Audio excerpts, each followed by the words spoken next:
And okay, last week I think what it is, I double clicked it and turned it right back off. And the numbers are moving. All right, so we've never done this before, and I know I've got my lines I got to stay in between. Okay, I've got this is the invisible fence, so if I get jerked, you know I went too far. Okay, so that's where it is. Okay, so we are in the book of Judges. For you that were not here last week, okay, that's where we are. We're in the book of Judges. We're at the chapter, what is it, up to chapter 20, I guess is where we are. Okay, so if you'd like to turn there, because we will not have them up on the overhead right now. You know, because of this horrible murder that took place in Minneapolis, you know, the whole country reacted in outrage, as they should have. I mean, that was a horrible thing that happened. You know, but as time passed by, you know, the outrage has gone out of control, and the action of the mobs of people now have nothing to do with this man's death. I mean, it's just crazy. I mean, what is tearing down statues to do with, you know, and the looting and everything else that's taking place? Okay, so it's out of control. Because everyone's doing what they think is right in their own eyes, and no one is stopping them. And so, well, hey, if no one's going to stop you, why not do what you want to do? So, you know, most of these places, there's no authority stopping. Of course, in the places where authority is doing something, you can't even find it on the news. You don't hear about places that totally thwarted stuff, like in Arkansas, when the group of them wanted to come into Harrison, Arkansas, came in on buses, and the whole police department, sheriff's department, everybody said, fine, they can come protest on this street, and they are all lined on the roofs with rifles. Go right ahead, have your peaceful protest. And the buses pulled in, looked at everybody, pulled out again. So they didn't even choose to have their peaceful protest because the plan was not to be peaceful. So you don't hear about these things, you know, well, you have to search to find out about it. But there are places they are enforcing it, but everything is on the news is that there's nothing being enforced here. And so when you got no authority opposing all this self-righteous destruction, they'll just continue to destroy things. And the sad thing is that our leadership, much of our leadership is just not saying a word about it. Just let them do it, okay? And so all this death and destruction has gone far beyond the outrage against the death of this man in Minnesota. And so that's what has happened here, is that it started out with legitimate outrage and it escalated to out of control violence. And in our story today here in the book of Judges here, we're seeing a similar scenario take place where people are outraged over a murder. And then as we see the story develop, they go way out of control and beyond. And that'll be how the book ends. And so we will not be finishing that today, but that's where we're going with this story here, is we're going to see how it spins out of control. Because there is no king in Israel, and everyone's doing what's right in their own eyes, so there's no one to stop what they're doing.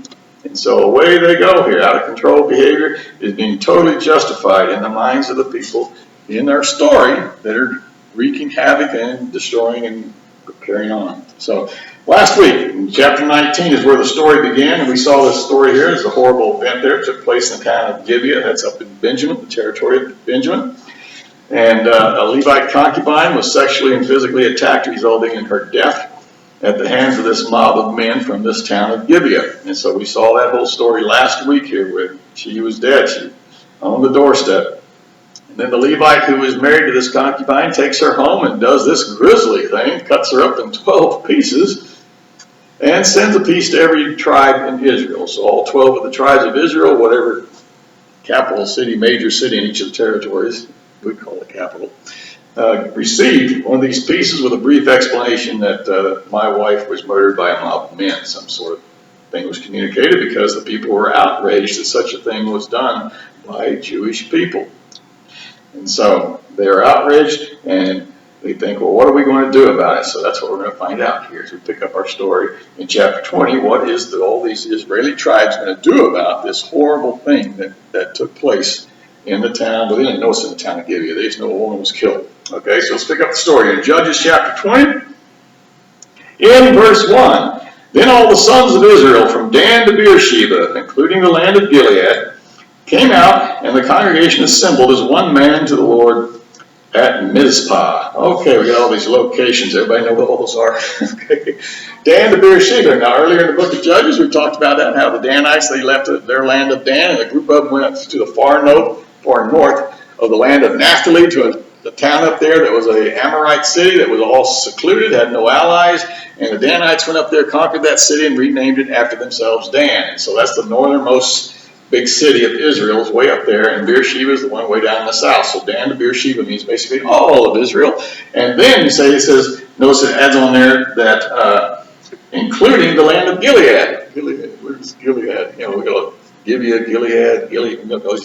Gilead is the land across the Jordan River, okay, on the east side of the Jordan River. That's where 3 of the tribes, well actually 2.5 tribes decided, remember, when they were coming into the land, hey, Gad, Reuben, and half of the half of the half tribe of Manasseh, stayed over there, and they said, hey, if you need us, call, we will come join you, and we will, we're part of it, we'll help you overthrow your enemies in the land. We don't see any example of them ever coming over and helping anybody overthrow the enemies of the land. The only time we see them coming over is to come across and help attack their own people. So this is what's taking place here. But what we see is that all 12 of the tribes are all a part of this. That means Benjamin would have got one of these, whatever the leading city of Benjamin was, because Gibeah is just a small little town. So the leaders in Benjamin would have heard about it. They are gathered at Mizpah. Where's Mizpah? That's the next town up the road in the land of Benjamin from Gibeah. So they must know it must be in Gibeah because they're heading to the town right outside it. And okay, what are we going to do about these guys? And so everybody is gathered there to decide what are we going to do. All right. And so it says they assembled as one man to the Lord. Okay. Now that's basically saying we're doing this in the Lord's service. Okay. We are gathered here before the Lord to take care of this evil as in the land, and God would have you take care of evil in the land. If you read through the Leviticus and again in Deuteronomy, you see all sorts of rules and laws that you need to maintain order. And there's a lot of severe penalties in Leviticus and in particularly Deuteronomy. You start chapter 13 and go all the way to chapter 24, and you will see 8 different times the reason for capital punishment. Controversial. God's not interested in rehab. The reason for capital punishment, it says it 8 times, is so that you will purge evil from the land. You just remove evil from the land. And we all know that we've all heard stories of murderers that got out and murdered again, rapists that got out and raped again, all this stuff. Is that God says when you kill them, that won't happen. The whole deal is to remove evil. Now we can argue with God or whatever. That's God's rationale, and it does make sense. Remove the evil, and it will not continue. And that's what they're gathered here before the Lord here to do the Lord's work here. They know that a horrible thing has happened. A woman's been murdered by Israelites, more than murdered. A horrible night, all sorts of atrocities took place. And so they're gathered here. A horrible crime cannot be ignored. Okay, God would not have us ignored. And so, and you notice how serious the whole country's taken this. Everybody from every tribe is gathered. They're gathered, and so the whole country really is upset about this. And they're assembled here, and they want to do something about it. So let's continue the story here in verse 2. Okay, the chiefs of all the people, even of all the tribes of Israel, took their stand in the assembly of the people of God. 400,000 foot soldiers, man, that's a big mob, who drew the sword. Now the sons of Benjamin heard that the sons of Israel had gone up to Mizpah. And the sons of Israel said, tell us, how did this wickedness take place? Of course, the sons of Benjamin would have heard of it because Mizpah is in their territory, and they would have gotten a piece of this woman too. But you got 400,000 foot soldiers. Wow. So these tribes are clearly, they're united in their outrage. They've come prepared to go to battle over this if they have to here. So they are coming in force that a whole mob of people did this, and we're going to make sure we take care of that mob. And so there's a lot of people armed to the teeth that have come here. And so we know that Benjamin heard the call too, so they're knowing about this. Now, there's people scattered across Benjamin. We'll see later that they'll be consulting, but Benjamin's there too here because Mizpah is right there in the land of Benjamin. So there are Benjamites gathered here too. So all 12 tribes are gathered, and they're going to find out exactly what happened to this woman. They want the full story here. They just got some brief thing when they got this body part, which is pretty shocking and everything else. And so we come here to verse 4, chapter 20, verse 4. So the Levite, the husband of the woman who was murdered, answered, okay, so he's there too, and said, I came with my concubine to spend the night at Gibeah, which belongs to Benjamin, but the men of Gibeah rose up against me and surrounded the house at night because of me. They intended to kill me. Instead, they ravished my concubine so that she died. And I took hold of my concubine and cut her in pieces and sent her throughout the land of Israel's inheritance. For they have committed a lewd and disgraceful act in Israel. Behold, all you sons of Israel, give your advice and counsel here. So that's the Levite. He presents his case. something must be done, is what he says here. And so we have the mention here about the body parts.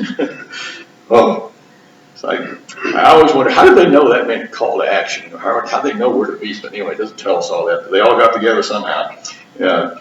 And, we just don't get those details, but we do get a reminder of the gory stuff that happened here. And so these tribal leaders react to him telling this grisly tale of what took place here. And so, and if you think here, if in your town or somewhere nearby you, such an act took place, where a group of guys somewhere did this to a woman and left her dead on a doorstep, we would probably be pretty outraged too. If that happened locally, something needs to be done about that. So you see the mindset of the people here, is that should not be ignored. There should be no excuse for whatever happened here. It should never happen. Okay, so in verse 8, here's the reaction. Then all the people arose as one man, saying, not one of us will go to his tent, nor will any of us return to his house. But now this is the thing which we will do to Gibeah. We will go up against it by lot. We will take 10 men out of 100 throughout the tribes of Israel, 100 out of 1,000, 1,000 out of 10,000, to supply food for the people, that when they come to Gibeah of Benjamin, they may punish them for all the disgraceful acts that they have committed in Israel. Thus all the men of Israel were gathered against the city, united as one man. So everybody's agreeing here. Everybody that's gathered there, anyway, is agreeing what they're going to do. And they have decided that the guilty must be punished. For all what they call, for all the disgraceful acts they've committed. Yeah, that's pretty disgraceful. But they say, one thing they agree upon, they must be punished. Isn't that nice? Just one good side here is that horrible crime should be punished. All right? That part's good. All right? Not everything they do is good. And so, now they don't know if this is going to be an easy thing to do or not. They probably don't know how big this mob was. Anytime you go after a mob of people, usually the people around start defending them. It's just like if you start attacking whatever the violent people in these mobs. Well, not the whole mob is always violent. But boy, you start firing back at them, and then the whole mob retaliates. And so they're coming armed to the teeth because they don't know what is getting ready to happen to them. And so they plan for war just in case they need it. And so notice this numbers here about 10 out of 100, 100 out of 1,000. As 1/10 of the men gathered here are going to be responsible for what? What does it say up there? Supply food for the people. You got 400,000 men gathered. That's a lot of mouths to feed, especially in a land of no fast food. So they've got to do something here. And so they assigned 1/10 of the mob, that's 40,000 people, to provide food for 360,000 plus you guys that are bringing it. You got to feed us all. So how are they going to do that? Well, they got to travel all over the country and keep bringing food in. That's what they've got to keep doing. They're not just going to get it all right there from Mizpah. Okay? No town can feed 400,000. I want to feed 400,000 people show up in Savannah. Even with our fast food restaurants, we could not feed them all. So you're going to have to go, somebody's going to have to go out and get more food. That's what these guys are for. So 1/10 of them are not going to be in battle. They're out there rounding up the food here. And so it's people from every tribe are a part of this. They're going to send back to their own lands. So anyway, so this would mean, there's a lot of traveling and get these people fed, but still you got a sizable army. 360,000 guys are still going to fight. So they have a plan now. Okay, we have a group that's going to fight, and we got a group that's going to feed us. And now the first thing to do, okay, we're ready if we need to fight, but let's see if they'll just turn these people over to us. Wouldn't that be the nice way to do it? So the leaders of the tribe of Benjamin, if they just give these guys over, we can make quick work of it. So we come to verse 12. Then the tribes of Israel sent men throughout the entire tribe of Benjamin, saying, what is this wickedness that has taken place among you? Now then deliver up the men, the worthless fellows in Gibeah, that we may put them to death and remove this wickedness from Israel. Here it is. Deuteronomy says that over and over. Here they're repeating lines right out of the laws that you execute for certain crimes to remove evil. But the sons of Benjamin would not listen to the voice of their brothers, the sons of Israel. Okay, you got some representatives that are gathered there at Mizpah, and now we want the united front here. We want all of Benjamin to agree that we're going to punish these Benjamites. Well, the word goes out to all the Benjamites, and they're not getting that type of response from everybody. They want to hand over these guilty party, and suddenly all the Benjamites are like, no, those are our people. You can't be coming in here killing our people here. Remember, they were originally, the leaders of Benjamin were originally part of the outrage. Okay, this should not be done, but I don't know if they got outnumbered or outvoted or maybe changed their mind when they saw we're talking about executing people. Or then when you find out who they are, well, man, I got cousins that give you. You mean are you going to go kill my cousins? No. And suddenly they're defending people. They're defending the guilty parties because they are somehow associated with them. And this, what we're seeing here, this is tribal allegiance at its worst. At its worst. I mean, you call it tribal allegiance, family allegiance, whatever you want to call it, at its very worst here. There's outrage if somebody else does it, but if one of our own does it, well, they're not only not outraged, they're going to defend the guilty. Double standard there. As long as it's not somebody I'm connected to, we should punish them. But if I'm connected to them, we're not even going to admit what they did was wrong. I watched on the news a woman that was talking about I don't remember where she's from. It doesn't matter where she's from, but basically she was telling is that her son broke the law, and he came home, and the parents knew he broke the law. It must have occurred in whatever he stole, and they called the cops on him and turned him in because he broke the law. It doesn't matter if you're my son. Of course, their whole neighborhood community got on her case. How dare you turn in your own boy, on this thing. And so, but he broke the law. We don't have a double standard here. But here the Benjamites, double standard here. They're going to protect their own here. When Southside Chicago had their riot a couple of weeks ago, you surely most of you heard about that. The Southside Chicago, they rioted. The police were not allowed to go down there. They were left to do whatever they want down there. And black-owned businesses were destroyed, burned to the ground, and just all sorts of horrible things happened down there with total immunity. And then afterwards, the city council gathers, and the city council, the aldermen as they call them, I watched the whole thing on it, the interaction of the council meeting. And the alderman was saying, where were the police? And she says, I told them not to go down there, not to interfere with protesters. And they're saying, protesters, they destroyed our businesses, they destroyed this, they destroyed that. Where were the police? And what are you doing? Anyway, the mayor refused to give them an answer and sided with the protesters and even told the alderman that your questions don't even deserve an answer. As to why did you allow this to happen? You go look that. I'm not making that up. Okay. So vulgar. Here they are, mayor and aldermen's foul language just spewing back and forth. You're like, oh wow, this is on tape, people. This is like to listen to guys in the locker room fighting, But anyway, horrible stuff there. Okay, so the tribe of Benjamin here is siding with the mob. Where you're siding with the protesters or rioters, or are you siding with the mob is what they're doing, the mob that raped and killed this concubine. And that's what the Benjamites are doing. We're going to side with the evil because we're related to them. That's warped thinking. Guard yourself against doing stuff like that. If it's wrong, it's wrong. Okay. Verse 14, the sons of Benjamin gathered from the cities of Gibeah to go out to battle against the sons of Israel. From the cities on that day, the sons of Benjamin were numbered 26,000 who draw the sword, besides the inhabitants of Gibeah, who were numbered 700 choice men. And out of these people, out of this 26,700, 700 choice men were left-handed. Each one could sling a stone and a hair and not miss it. Now, that 700 doesn't mean the 700 men at Gibeah. It just means the 700 people in this whole mob. All right?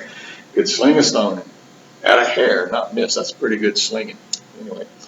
The men of Israel, besides Benjamin, were numbered 400,000 who draw the sword, and all these were men of war. So doesn't this sound like this is going to be a pretty easy deal? 400,000 against 26,000? I mean, these guys haven't got a chance, And they are so confident of themselves, they're just going to pick one tribe to go handle it, okay?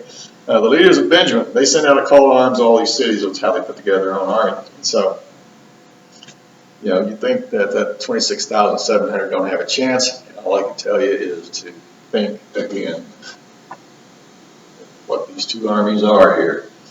Meanwhile, the rest of the tribes finally decided maybe they should consult God. Finally, they finally decided maybe we should consult God or his guidance. So we come to verse 18, and here's what they're going to consult God about. Now the sons of Israel arose, went up to Bethel, and inquired of God, and said, who shall go up first for us first to battle against the sons of Benjamin? Then the Lord said, Judah shall go up first.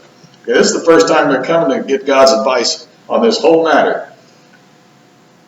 You know, I don't know, maybe it's just me. But I think I might have consulted God's advice about what should we do before we even gather, Lord. When we do gather, what should we do about this? You know, maybe ask that question first rather than, Lord, we're going to war, there's plenty of us, which one of us do you think should go do the work? You know, pick one of our tribes, Lord, we're all ready to do it, we'll let God give the honor to whoever. And so God says, you know, Judah goes up first here. You know, we're going to war. That's a done deal. When they come to God, it's a done deal. We've already decided we're going to war. So we're not talking about that with God. We're asking, okay, God, who should go up first? You know, who decided you're going to war? You did. We're going to go to war against our brothers. Has God ever counseled go to war against your brothers? Okay. Eventually he's going to say yes. But you say we're going to go fight. He says, all right, go fight. You know, they got their righteous indignation up here. It's all on their side. Besides that, God said Judah go first. If that isn't God's approval, nothing is. Okay? Continue the story. God says, yeah, he says, go on. But perhaps if you'd have asked, what should we do about this, Lord, first? His answer may not have cost them so many lives, because that's what's getting ready to happen here. So you got to think, why does God say go do it? And it's a disaster. Because you said you wanted to go fight. He said, well, go ahead. If that's what you want to do. So, verse 19. So the sons of Israel arose in the morning and camped against Gibeah. The men of Israel went out to battle against Benjamin, and the men of Israel arrayed for battle against them at Gibeah. Then the sons of Benjamin came out of Gibeah and fell to the ground that day 22,000 men of Israel. But the people, the men of Israel, encouraged themselves and arrayed for battle again in the place where they had arrayed themselves the first day. Okay, we lost 22,000. That's okay because there's 400,000 of them. We still got 378,000 to go here. We're sure it's still going to whoop these guys. All right. And so the sons of Israel went up and wept before the Lord until evening. And then they say, inquired the Lord, saying, shall we again draw near for battle against the sons of my brother Benjamin? Lord, should we go do it again? Sure, go ahead. That's his answer, yes. Go up against him. Okay, you had 22,000 men of Israel die in that battle. Notice no numbers given for how many people of Gibeah died. That's because the number is so low, it's insignificant. It's not even going to bother to report it, you know, because they just mowed down the Israelites. Okay, and how could this happen? Because even if Judah went, there's 400,000 of them. You divide that for 12. That's at least what? That's a bunch of people still. If they went up there, still had them outnumbered. How did they get slaughtered so badly here and not take many casualties themselves here? You know, but it's okay. You know, we took that's a tough blow. We'll go back here, but we'll take care of it this next time. Okay. Besides that, God said, go ahead. You know, so verse 24, the sons of Israel came against the sons of Benjamin the second day. Benjamin went out against them from Gibeah the second day and fell to the ground again 18,000 men of the sons of Israel. All these drew the sword. Another 18,000 died. No mention of Benjamin casualties because, again, Benjamin's not getting hurt out of this thing. That's 40,000 people dead in 2 days. That is a huge number of people to die. You know, even though, well, there's 400,000, it was only 1/10. Well, forget the 1/10 numbers. That's 40,000 people that just got killed here. You know, I don't think there's that many people in our whole county, is there? You know, imagine that. So here's a question: how is this smaller army doing this? You ever pause to think that? Why are they doing this? You know, the answer is, did you think again when I said think again? Because the answer is up there. How's Benjamin winning this? Look at the description of the two armies. Now, most of us here, granted, most of us here are not familiar with this kind of warfare. Actually, if we're honest, we're not familiar with any kind of warfare except what we see in the movies. Okay, but we're definitely not familiar with this kind of warfare. All right. And does anyone here know why Benjamin's winning? Just off the top of your head, you know why they're winning? Don't you Because God said, why? Okay. Okay, they have the slings. Good answer.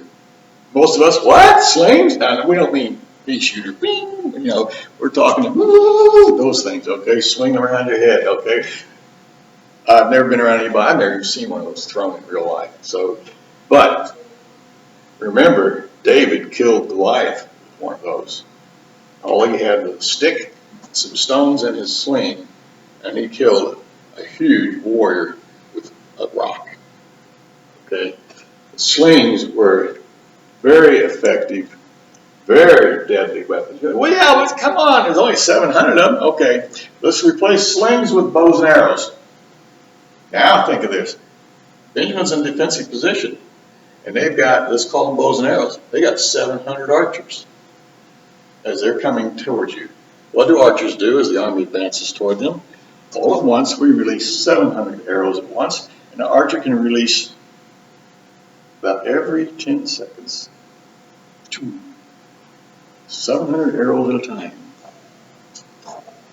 Before they even get here, you cannot protect yourself. You just mow that army down, whittle them down. If they got no archers, the only way they can fight is to get close enough to get to you. But if you got archers, you greatly reduce the numbers and usually can turn the whole tide of the battle where nobody even gets to you because so many of your brothers have died around you running up here. And all you got to do is hit them anywhere. The guy's not going to continue to fight with an arrow in his thigh. So, all right, same way with shooting with slings, slinging a rock. Okay? All right, it's the same type of thing here. You've got 700 of these projectiles coming at you that are coming at you hard enough to pierce through your skull. It's like almost like bullets won't go all the way through your head, but it'll take you down. Okay, this is what's going on here. Okay, and they have 700. Notice with that line it says they were 700 guys that could sling stones and at a hair and not miss it. So we're talking. Hit that piece of paper. I'd say that's pretty good if you got anywhere within 6 inches of it myself. Okay, you got guys that are extremely accurate with these, and because we're not familiar with them, how can you be that accurate? Okay, but remember how the life of David described how he killed a lion with it. He's killed all sorts of things with his sling before he goes out and kills Goliath here. Okay, they're left-handed. That's another clue. Left-handed. All right, left-handed. Okay, most swordsmen are right-handed. Shield is over here, sword is over there. What part of your body is still exposed if you're looking around? This side of your body. But if you're fighting against another guy the same way, his shield is over here and his sword is over there, and we're going to have trouble hitting each other. Sort of like when you might see the first Rocky movie. Apollo Creed's going to go against the Italian Stallion. That's who I want. Give him a chance, Italian Stallion. And his manager walks over, looks at the TV set, and he says, he's a lefty. I don't like it. Why is that? You're a boxer, okay? His right hand's there. I can block it. That's the power punch there. If he's left-handed, so his power punch is over there. It's a lot harder to block that one because it's coming from that angle instead of this angle here. Same way if you got the stones, okay? You're standing here with the shield. Think of baseball. Why do they put left-hand pitchers against right-hand batters? Because the ball comes from an angle that's a different angle that they're not used to. It's coming from the far side now instead of the inside toward me. Same way here. You're coming at me, I got a shield, I'm going to look to the right, you're swinging from the left. That puts my whole side here open to you. Your archer's going right-handed. So they're left-handed, it makes a difference here. And look at the numbers. They destroyed them. They didn't have to, I bet they never clashed swords. That's how bad they wiped these people out. Is that you just kept picking them off as they come. Singing them down. Okay, so this is why they are winning. All right? They think, well, how will they ever win? They're in formation. That thing with the archers, picture with archers, it only works when all the archers are together and shoots all at once. That's how that works. When you start busting up the archers where they're shooting on their own, the effectiveness goes down real fast. All right, so that's how later on we'll see. Okay, anyway, so the Benjamites here, twice they defeat these 11 tribes, and notice this time that the sons of Israel come to God in a different manner. Isn't it sad that you have to go through a horrible, tragic thing before where you finally come beaten and broken before the Lord. And now I'm going to come to you now. So they come to God in a different way. Verse 26. Then all the sons of Israel and all the people went up and came to Bethel and wept. Thus they remained there before the Lord. And here's the thing. And they fasted that day until evening. And they offered burnt offerings and peace offerings before the Lord. See, they were beaten severely 2 days in a row. They're not so confident now. You know, if we go back and do this again tomorrow, it's probably going to be the same thing, won't it? Not so confident. And they're not so quickly to ask the Lord about attacking. They didn't come right back, cry a little bit like the day before, and then go to the Lord and say, okay, we're going to go do it again, okay? And God says, go right ahead. No, they'll stop it. And let's fast here. They humbly come before the Lord for fasting all day. Why are they fasting? They're fasting to focus on my relationship with God. Lord, what are we doing wrong? What do we need to do? Lord God, are we making a mistake in this whole thing? It's a whole time of evaluating your life before the Lord. Not even going to eat. Okay, and I think we should be having some of those times ourselves when you just don't feel like eating. But now you're fasting. Why? Because I'm so upset about what's going on in my life. I'm talking to God about it, okay? You know, sometimes we ought to intentionally do that and say, okay, I need to focus on my relationship with God, get back with God. And that's what they're doing. They're getting back with God here. They're fasting all day. And notice what they do at the end of the day. What do they decide to do after fasting all day? Is it, I need to make an offering before I do anything else. I need to make an offering to the Lord here. Notice what the offerings here is. They offered burnt offerings and peace offerings before the Lord here. Okay, now, most of us probably don't keep up with all the offerings and what's going on there, because you do have sin offerings and you have a burnt offering, which is pretty much a similar thing if you go back and read Leviticus, which I'm sure you're going to run right home and do. Okay, all right. The burnt offering, the sin offerings is only for unintentional sin, by the way. So you burn up, you don't get to eat any of it. That's the sin offering. Burnt offering. You come before the Lord, you burn everything up, you don't get to eat any of that. What the burnt offering is all about is symbolizing my total submission of my life to you, God. And I'm making this sacrifice before you, and I'm not going to get to eat any of it. That's a costly sacrifice. You burn up a whole bull or goat or whatever it is you can afford. I'm going to burn this whole thing up before you because I am submitting my entire life before you. We've had a train wreck so far in my life here leading up to this point here. I'm fasting and I'm praying. I know one thing is for sure is I need to be doing what's right before the Lord. And probably when's the last time I offered any kind of offering to the Lord? So they offer a burnt offering, which is I'm submitting my life to you. It's almost like an act of repentance for sin, but there's no confession of sin going on here, but there might be a one-on-one. But the whole point is, Lord, I am yours. Tell me what to do. Guide me, God, and I will do it, even if it's not what I thought I was supposed to do. So they offer the burnt offering first. Okay, then what's right after the burnt offering? Then you have a peace offering. But what is a peace offering? I just burned up a whole goat. I'm bringing in a second goat. I want to kill it too. This is costly. You know, you don't think so? Talk to Doug about losing a cow. Okay, it's costly. Okay, you voluntarily losing a cow, you're losing whatever. All right, now we're bringing in the second one. At least the second one we're going to get to eat because it's a peace offering. Now, why are we bringing this peace offering? Is because I have now submitted my life totally before the Lord. I am admitting and confessing that I am going to do what is right in your sight, Lord. I am not going to do anything unless it's totally approved by you. I'm going to consult your word if we're doing it today. We'll look at your word as my guidance. That's what I'll use. I'll use your word as my light, and I will do that. And because I have submitted my life to you, I am now at peace with God. And because I'm at peace with God, I'm going to bring this offering here. And this is a celebration. That's what a peace offering for is, a celebration. We offer it before the Lord, celebrating the peace that I have with God now. And because of this celebration, we get to eat it. You know, the priest gets his piece, and I get mine, and the family and everybody. We get to eat this because we're celebrating our relationship that we have with God. We've got to correct it here. It's like when you've gone off the path, walked away from the Lord for a while. We've all done it, okay? And then something happens in our life that gets us to, oh man, Lord, I'm straight away. And you come back to the Lord here, okay? And then there's a time of joy when you feel like I'm back in fellowship because I've turned away from these things and I've gotten before the Lord here and I've dedicated my life. Sometimes we call it recommittal. I recommitted my life. It's a whole new time of celebration here. So that's what's taking place here. So we're seeing a spiritual transformation happen with these guys. Remember, this is the first generation after Joshua.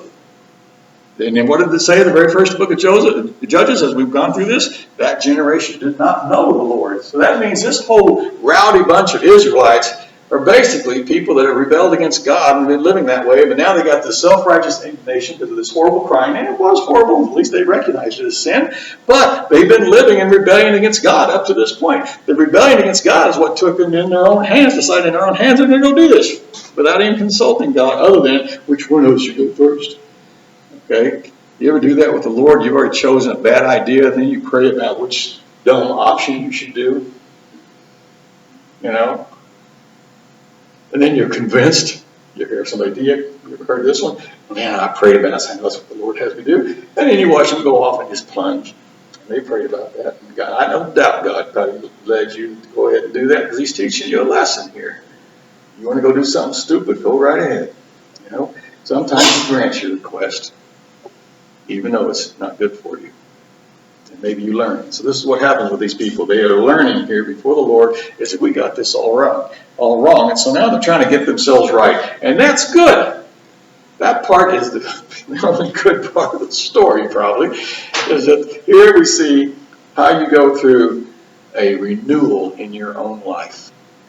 When you're headed off in self-righteous indignation that you're going to do whatever, and even though other people are saying, wait a second, you might be, and you're not listening to anybody because you know better than everybody else. And of course we have the shut up line, which is, I prayed about this, which means you can't argue with me if I prayed about it. God led me. You can't argue with that. And it's amazing all the stupid things God has led people to do when you're in that state of mind. And I'm going to go do this. I prayed about it. This is what God's leading me to do. And it blows up in your face. What happened? What happened? And so here we are. The good news here is that anytime you submit your life to God, like these people are doing, total submission before you, Lord, God always accepts the submitted life. Whatever you're doing in your life right now, is it a submitted life? And if life's not going so good with you right now, are you willing to come before the Lord and admit life's not going so good? Maybe my way's not always the smartest way.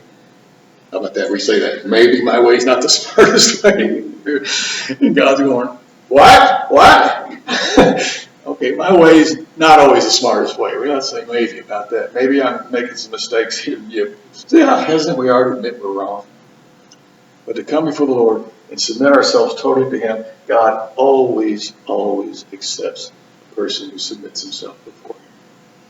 And that's why we see He's going to change in His advice as He tells them. He's going to give them a great victory there. Of course, then they're going to run off and do something stupid after that. But God responded, and how you react to God's blessing is not God's fault. And how you react to His guidance, even though you followed exactly what He did, you went and did something beyond, thinking it gave you license to do even more than what He called you to do. But this is where we're going to close this story here right now, is that the submitted life. This is the only redeeming thing in the whole story, is that there's the promise there, is that if you submit your life to God, He will accept you just where you are, and He will give you guidance. Now, what you do with that, that's where you need to really focus on your submitted life again. Because you don't want to do what you've been used to doing, and it's being in control. And when you submit your life to God, you want to say, I don't have to be in control. You take control, Lord. And I will just ride the wave wherever you take me. So wherever you're at right now in your own life, if you need to do that, we all need to do that on a regular basis. But maybe some of us need to be doing that now. But let's take the time as we can come before the Lord now. Are you living a submitted life? Talk to the Lord about that. Let's answer that question to God. Are you living a submitted life?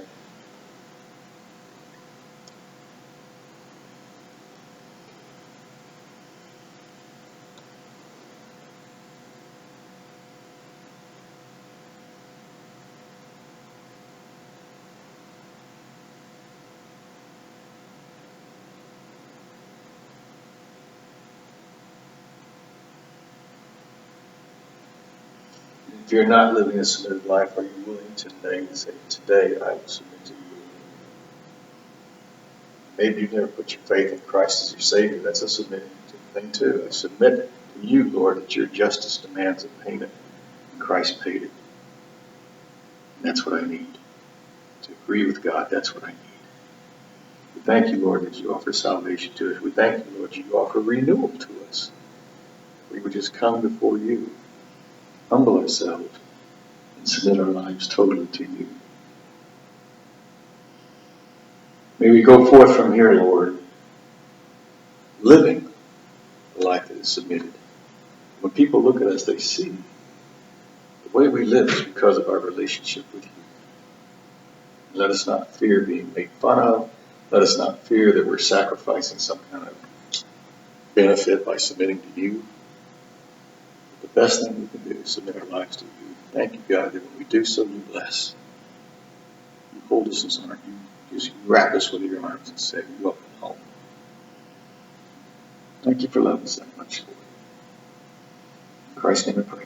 Amen. Okay, we are going to close with one more song, and if you